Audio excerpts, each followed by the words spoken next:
जनपद रुद्रप्रयाग सैनिक बाहुल्य क्षेत्र है। केदारनाथ विधायक मनोज रावत ने अपनी विधानसभा क्षेत्र में प्रत्येक शहीद की याद में उनकी मूर्ति स्थापना के देश के लिए शहीद सैनिकों के सम्मान का कार्य किया है।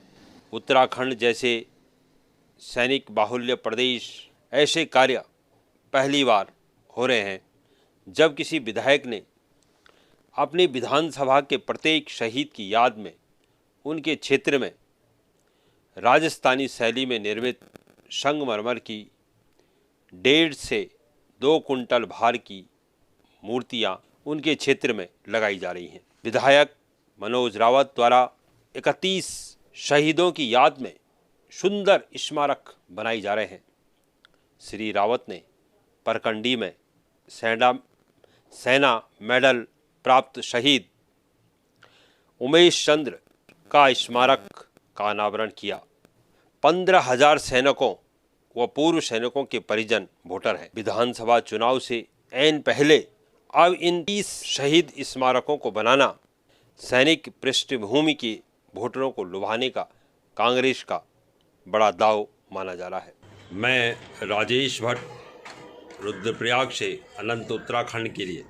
देखिए, ये उमेश चंद्र बहुत कम उम्र में 23 साल की उम्र में शहीद हुए थे और इनसे ही हमारा प्लान आया। इनके पिताजी स्वर्गीय घनानंद नौटियाल साहब जो सूबेदार भी आर्मी के रिटायर्ड थे, उन्होंने एक बार ये विचार रखा।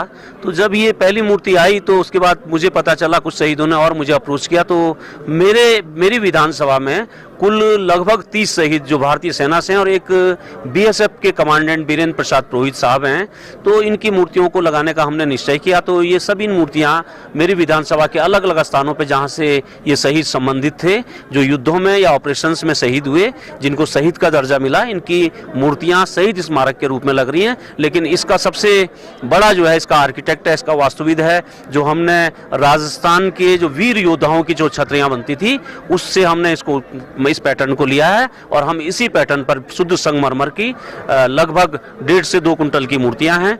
इन मूर्तियों को हम लगा रहे हैं और अब आसाम राइफल की सूची भी हमने मंगाई है। आसाम राइफल की सूची आएगी तो उनके वीर सेनानियों के भी हम शहीदों के स्मारक बनाएंगे।